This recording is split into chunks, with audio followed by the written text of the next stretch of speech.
Hi అండి, welcome to our channel Dhanyatej.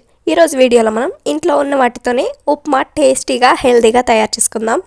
కడాయి పెట్టి కడాయిలో 1 టేబుల్ స్పూన్ నూనె వేసుకొని వేడి చేసుకోవాలి. నూనె వేడైన తర్వాత 1 టీ స్పూన్ ఆవాలు, 1 టీ స్పూన్ జీలకర్ర వేసుకోవాలి. ఆవాలు జీలకర్ర చిటపటమన్న తర్వాత 1 రెబ్బ కరివేపాకు, సన్నగా కట్ చేసిన ఉల్లిపాయ తరుగు, రుచికి తగ్గట్టు ఉప్పు వేసుకొని ఉల్లిపాయ వేగేంత వరకు వేయించుకోవాలి. మీరు కావాలంటే ఈ టైంలో అల్లం వెల్లుల్లి పేస్ట్ కూడా వేసుకోవచ్చు, నేను వేయడం లేదు.